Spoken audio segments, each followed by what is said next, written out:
On en vient en Grande-Bretagne à ce documentaire de la BBC qui secoue le pays tout entier. Des milliers d'enfants d'écoles confessionnelles apprennent comment appliquer les châtiments corporels contenus dans la charia.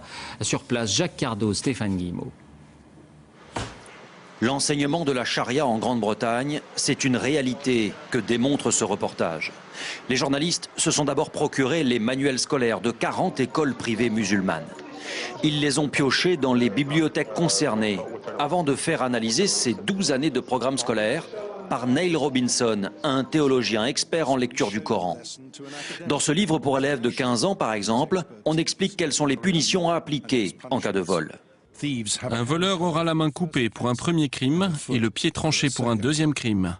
Les enfants apprennent aussi comment couper les membres. Et pour les actes homosexuels, la sanction est encore plus dure. La punition selon ce livre, c'est le meurtre ou l'exécution. Il peut y avoir débat sur la façon d'appliquer cette sentence. Cela peut être de brûler vif, de lapider ou encore de jeter la personne du haut d'une falaise. Dans cet ouvrage, des enfants de 6 ans doivent compléter des cases afin d'écrire que les non-musulmans sont condamnés à périr dans le feu de l'enfer. Selon l'enquête de la BBC, ces livres sont distribués par les services culturels de l'ambassade d'Arabie Saoudite installée à Londres. Ils font partie du cursus enseigné en Arabie Saoudite. Les Saoudiens confirment, mais précisent qu'il s'agit de cours du soir ou du week-end. Or, ces cours-là ne sont pas soumis au contrôle de l'éducation nationale en Grande-Bretagne. Cela concerne 5000 enfants.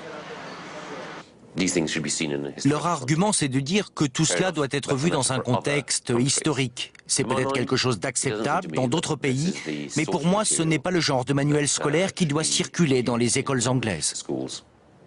L'argument historique, c'est aussi ce qui a été avancé pour justifier un nouveau code vestimentaire imposé dans cette école londonienne à la rentrée. Ici, les jeunes filles peuvent porter un simple voile dans la cour, mais sur le chemin de l'école, donc à la vue des hommes, elles doivent se recouvrir complètement. Le niqab et le hijab sont vivement recommandés. Une première en Grande-Bretagne qu'aucun parent n'a voulu défendre devant nous. Est-ce que je peux vous parler ? Pourquoi personne ne veut expliquer ce projet ? Parce que vous allez mal l'interpréter.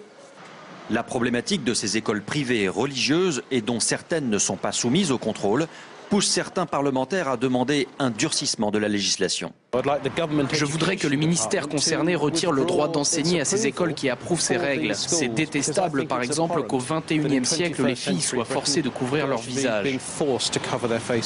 Ces écoles, souvent financées par des fonds étrangers, sont en pleine expansion en Grande-Bretagne.